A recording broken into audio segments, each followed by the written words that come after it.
Egy gyönyörű szép magánházhoz látogattunk, ahol a VPC burkolatok főszerepet kaptak, és hogy miért választották kerítésnek is, meg medence köré is ezt a nagyon jó kis burkolatot, azt most kiderítem. Köszönjük szépen, hogy beengedtetek ide bennünket.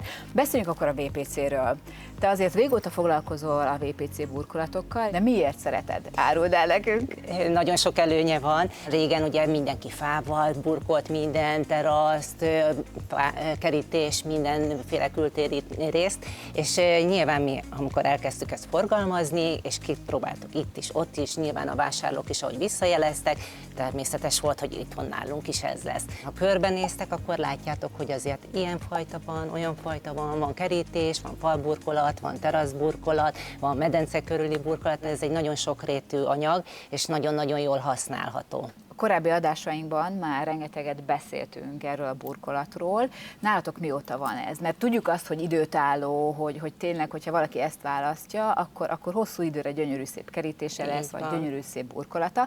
A tiétek milyen régóta van itt? Ez változó időtartam, mert ugye a kerítésünk például már 6 éve van, a medence melletti burkolat, ez nem olyan régi, ezt év eleje környékén, nyár elején raktuk, de nem olyan probléma miatt, hogy esetleg megsérült, vagy bármi ilyesmi, mert nagyon teherbíró, hanem már egyszerűen, ha körbenézem, minden nagyon szürke, és egy kicsit már vágytunk arra, hogy egy kicsit barnásabb, vagy más színvilág is legyen, és ezért esett erre a termékre a választásunk.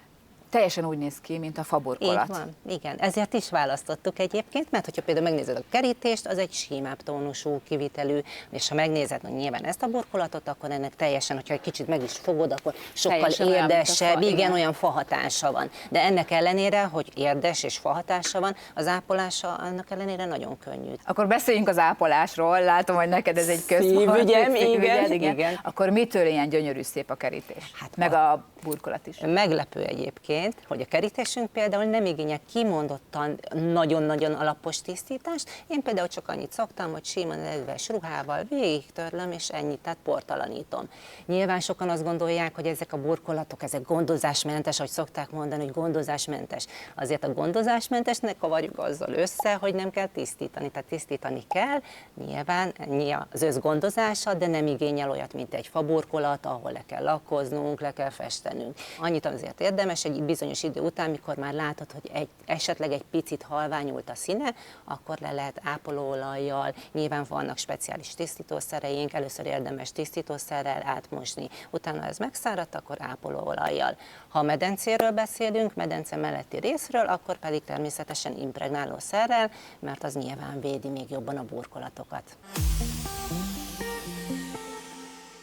Ennek a burkolatnak még szerintem nagy előnye, hogy nem csúszik. Azért ez nagyon fontos, ahol gyerekek is vannak, kibeugrálnak, rohangálnak, nem csúszol el rajta. Nyilván esetleg egy kőburkolatnál előfordulhat, hogy mondjuk megcsúszik valaki. Tehát ilyen szempontból is előnyös, hogyha le van impregnálva, de mondjuk ennél a burkolatnál például még ez sem történt, és ennek ellenére sem látszik rajta semmilyen víznyom, tehát nagyon-nagyon jól bírja, de ha még le is impregnáljuk, akkor meg teljesen védben van a víztől is, és nem okozhat problémát. Nőként egész biztos vagyok benne, hogy te is nagyon sokszor jársz rajta tűsarkúval. Így van. Mesélj, hogy bírja? Nagyon-nagyon jól az anyag, bírja. meg a cipőd. Nagyon jól bírja az anyag is, a cipő is, és ha nagyon jól van kivitelezve, akkor semmi problémánk nem lehet. Biztos nem szorul be a cipő sarka, úgyhogy igen, tehát ilyen szempontból is nagyon jó. De akár télen is, tehát nyilván mindig csak nyárról beszélünk, de a téli időszaknál is teljesen jól használható, és itt megint csak fontos, hogy télen is, hogyha netántán esik egy kis hó, ami mondjuk nálunk már elég ritka, de akkor sincs probléma, nem csúszik, úgyhogy ugyanúgy lehet szépen csak lesöpröm, és meg van oldva, igen. És ha már a lerakást említetted, akkor erről is beszéljünk egy picit. Mennyire volt körülményes? Azért nem volt körülményes, mert nagyon jó volt a kivitelezőnk. Itt nagyon-nagyon fontos, hogy hozzáértő kivitelezőt válasszunk, mert nagyon sokan azt gondolják, hogy hát csak jönnek, megveszik, lerakják, ugyanúgy reagál, mint a többi anyag. Itt azért nyilván utána kell járni. Mondjuk utána azért nem kell járni, mert az értékesítőink ezt nagyon-nagyon szépen és gondosan elmondják, hogy kell lerakni, hogy kell kivitelezni, de ezt majd a kivitelezőnk szépen pontosan el fogja mondani, hogy mondjuk pont ennél az anyagnál ő ezt hogy oldotta meg. Jó, akkor megkérdezem őt is, de előtte kocincsunk, jó? Rendben, egészségedre.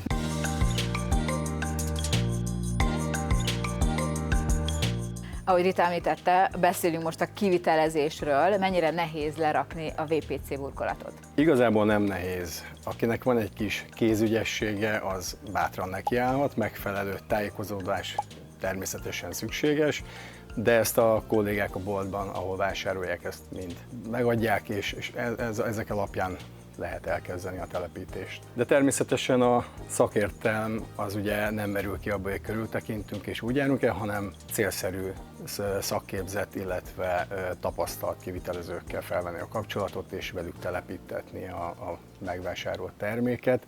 Nagyon sok előnye van ennek az anyagnak, és egyetlen egy olyan dolog van, ami nagyon oda kell figyelni, az pedig a hőtágulás.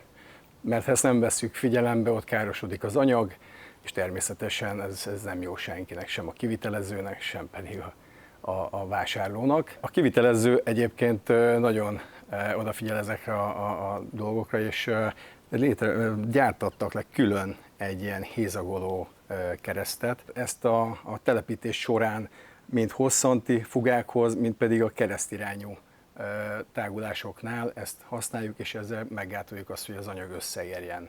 Tehát gyakorlatilag ezzel azt érjük el, hogy biztosan jól fogjuk biztos, hogy nagyon így van, tehát hogy a klipszeken kívül még annyi minimális távolságot tartunk vele, hogy a hőre, amikor tágul az anyag, illetve itt medencénél a vízre, a nedvességre, akkor ez nem fog problémát okozni. Egyébként medence mellé akkor abszolút ajánlott a VPC burkolat. Természetesen ajánlat a medence mellé telepíteni, figyelembe kell venni az anyag sajátosságait, mint például a hőre való tágulást, illetve a vízfelvételt.